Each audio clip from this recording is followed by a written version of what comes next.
जीवन को अर्थपूर्ण कैसा किया जाए,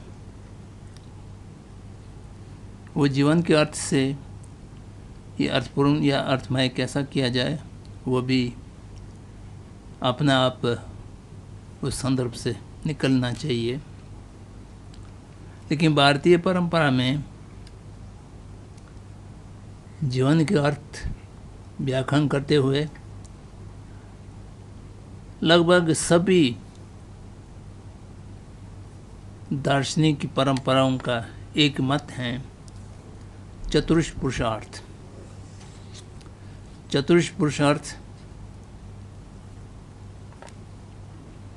का पुरुष अर्थ जिसको कहा गया है, यहाँ पर पुरुष के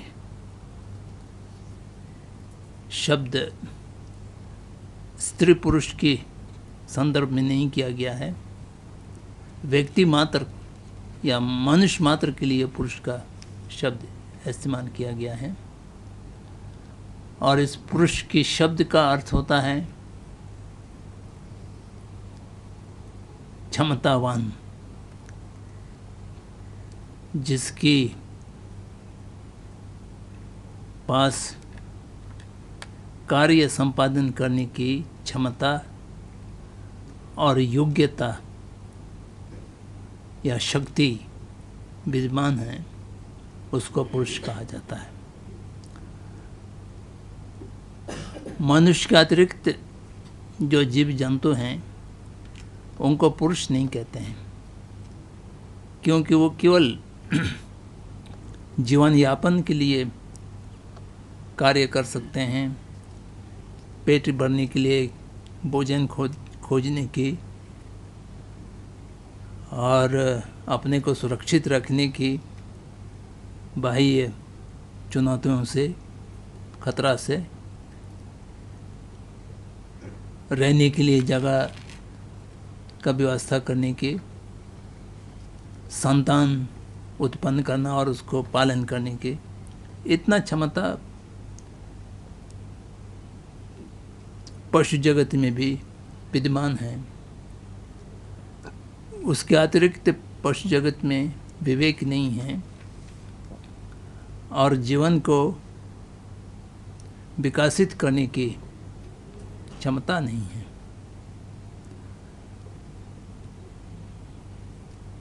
यही कि जीवन और परलोक जीवन दोनों की हित को समझने की और उसका साधने की क्षमता नहीं है, तो इसलिए उसको पुरुष नहीं कहा जाता है। मनुष्य को पुरुष इसलिए कहा जाता है, मनुष्य में ये क्षमता है, वो सोच सकते हैं, बहुत दूर तक सोच सकते हैं।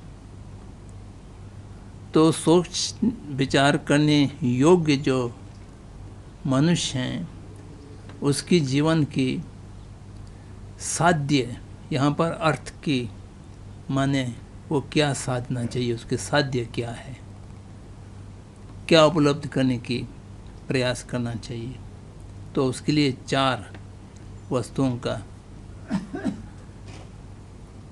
निर्धारण किया है। यही कि जीवन के कल्याण के लिए 2 और परलोक जीवन के कल्याण के लिए 2। यही कि जीवन के लिए काम माने इस जीवन की सुख सुविधाओं को ठीक तरह से उपयोग करना, और उसके साधन के लिए अर्थ, संसाधन, संपत्ति, पैसा, ये 2 चीज़ यही कि जीवन की पुरुषार्थ में गिना गया। और यही कि जीवन लघु है, जितना भी जिएंगे 100 साल के आसपास ही जिएंगे, बहुत कुछ हुआ तो 104, 5, 10 साल तक जिएंगे। उसमें भी बचपन का 10-12 साल बहुत कुछ एक ही जीवन के सुख को भोग करने के योग नहीं रहते हैं। वृद्धावस्था में 80 से ऊपर हो जाएंगे तभी वो उपयोग करने की क्षमता नहीं रहते हैं। तो उस बीच में 50-60 वर्ष की जो कि लघु जीवन है वह व्यवस्थित रूप से रहें और संसाधनों को उपयोग करें। संसाधनों को उपयोग करते हुए अपने को स्वस्थ रखें, भूखा ना रहें, नंगे ना रहें और आवास की अभाव ना हो और अपने परिवार को अच्छे तरह से पोषण करने के लिए संसाधन उपलब्ध किया जा सकें। एक जीवन की जो सुख है उसको काम का शब्द दिया है, क्योंकि यह हमारा जिस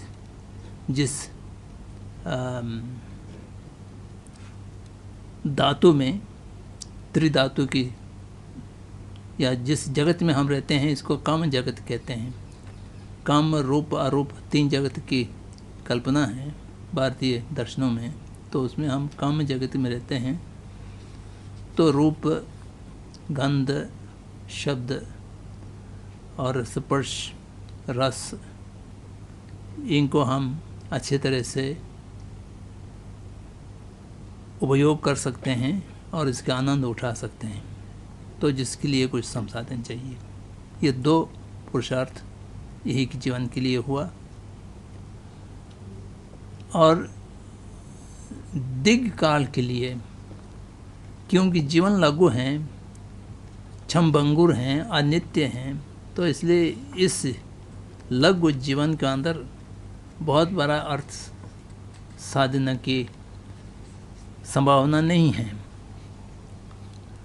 और जितना भी हम सुख समझते हैं वह भी यथार्थ में सुख नहीं है, क्योंकि वो स्थायी नहीं है। किसने किस समय में जा कर के उससे हम छूट जाते हैं या वो विघटित होता है, नष्ट होता है। तो जब नष्ट होता है तो उससे दुख होता है।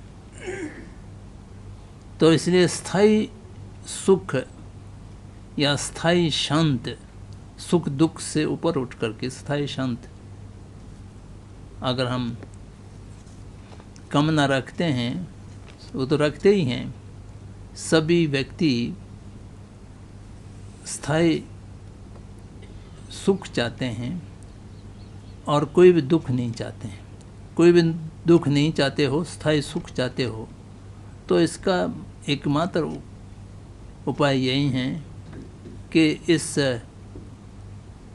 सांसारिक जगत की बंधन से मुक्त हो जाए और स्वाधीन हो जाए, कर्म और क्लेश के अधीन होकर के बार बार इस जगत में जन्म नहीं लेना पड़े। तो उसको मोक्ष का नाम दिया है।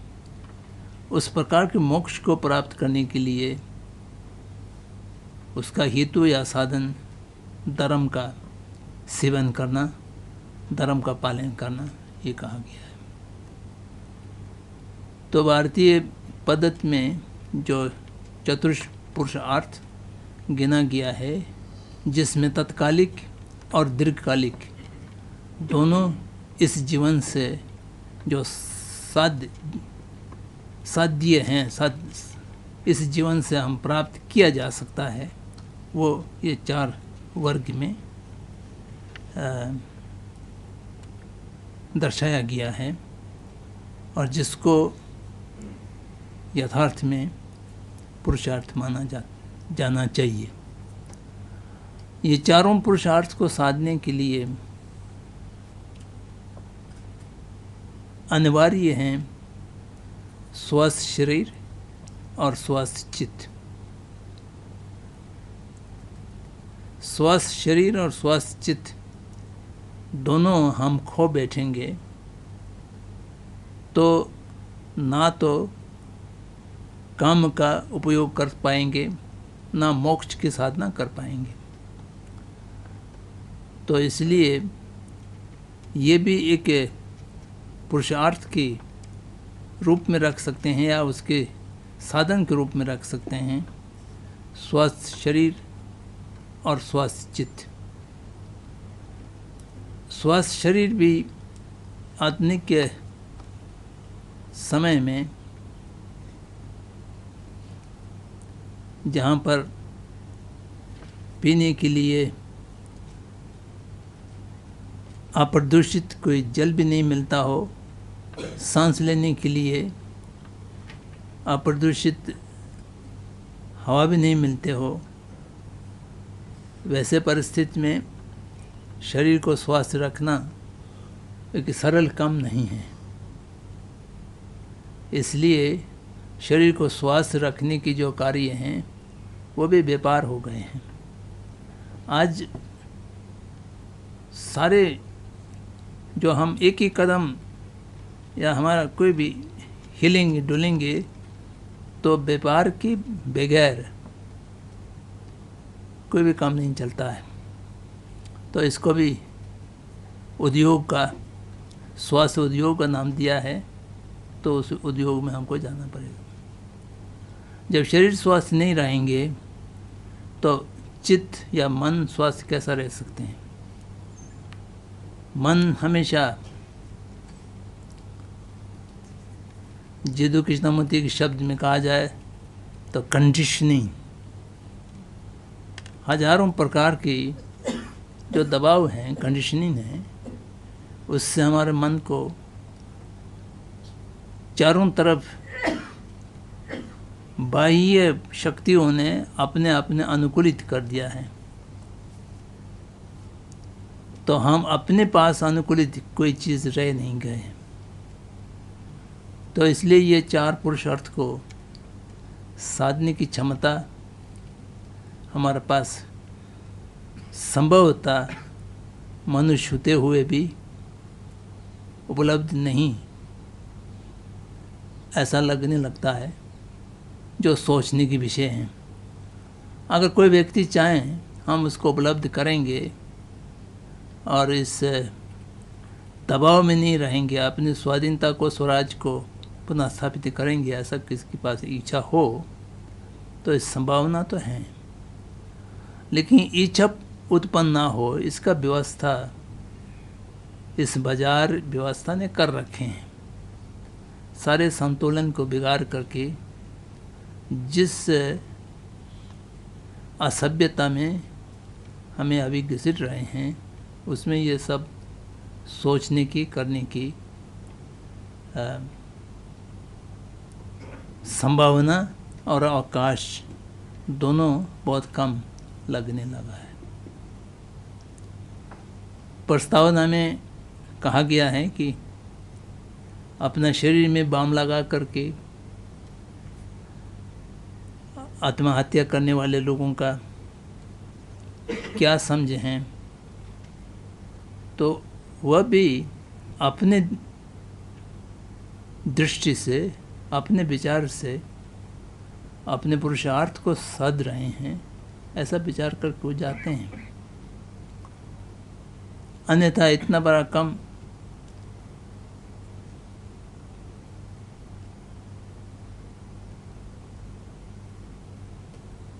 अपने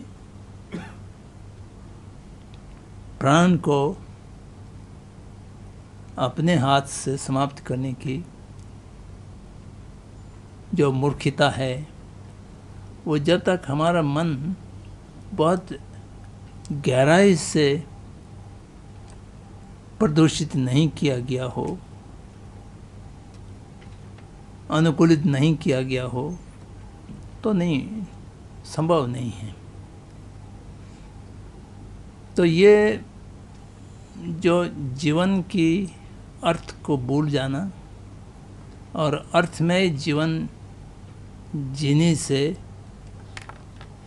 भटक जाना, ये दोनों का कारण हमने चित्त की स्वाधीनता को विभिन्न माध्यम से समाप्त कर दिया जाने के कारण हो गया है या हो रहा है, ऐसा मुझे प्रतीत होता है।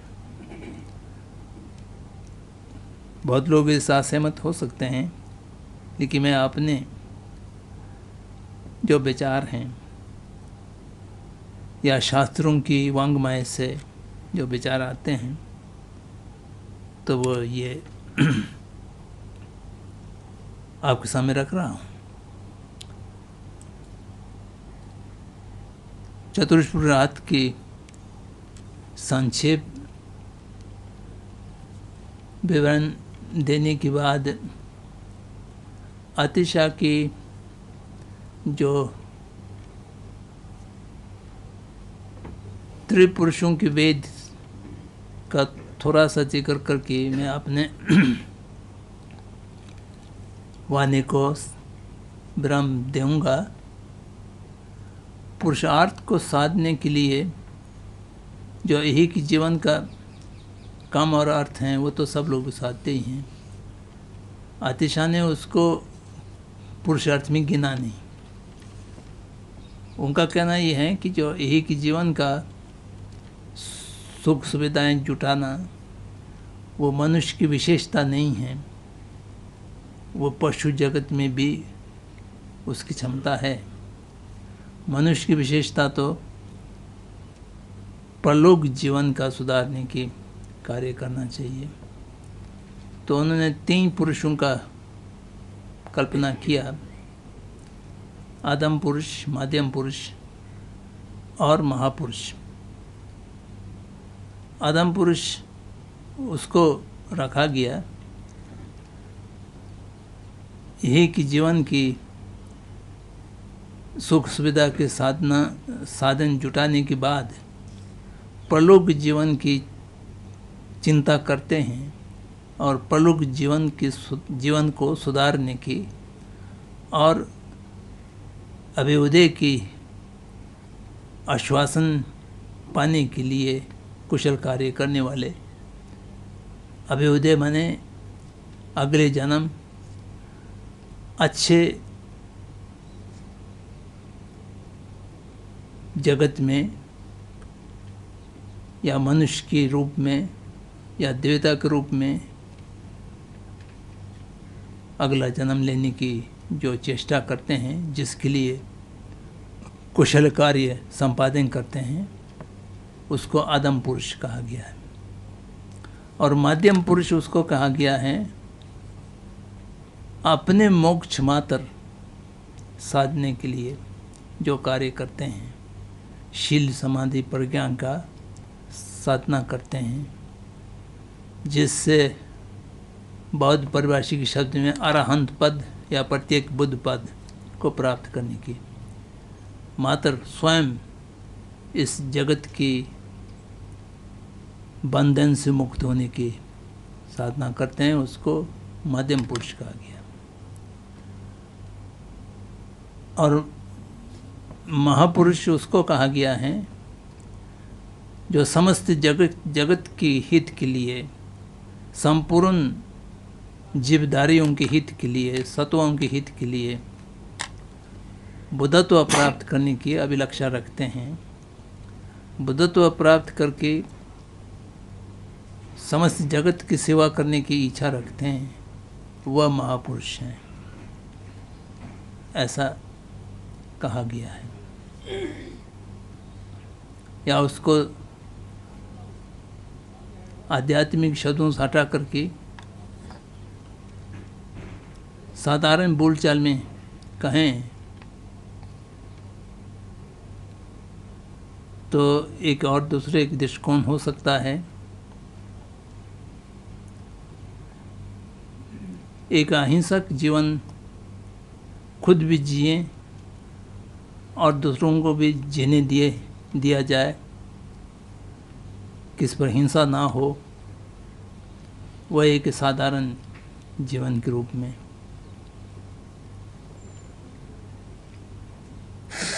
मध्यम पुरुष के जीवन के रूप में दूसरों को शोषण करके दूसरों की कीमत पर, मूल्य पर अपने जीवन को साधना वो पुरुष तो नहीं कहेंगे, वो मनुष्य की जीवन की या अर्थरहित जीवन जैसा माना जा सकता है।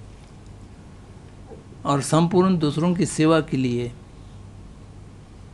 परहित के लिए जीता है, वो अर्थमय जीवन कहा जा सकते हैं। त्रिपुरुष के लक्षण जो आतिशा ने दिया है, उस हिसाब से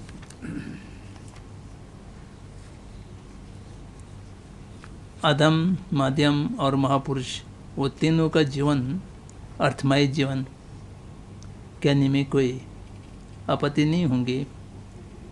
या साधारण शब्द में कहा जाए तो स्व पर समता की दृष्टि से कोई जीवन जीता है, वो अर्थमय है। और परहित मात्र के लिए जीवन जीता है, वो महाअर्थपूर्ण, महाअर्थमय जीवन है। ऐसा कहने में कोई आपत्ति नहीं होगी। ये मुझे ऐसा लगता है।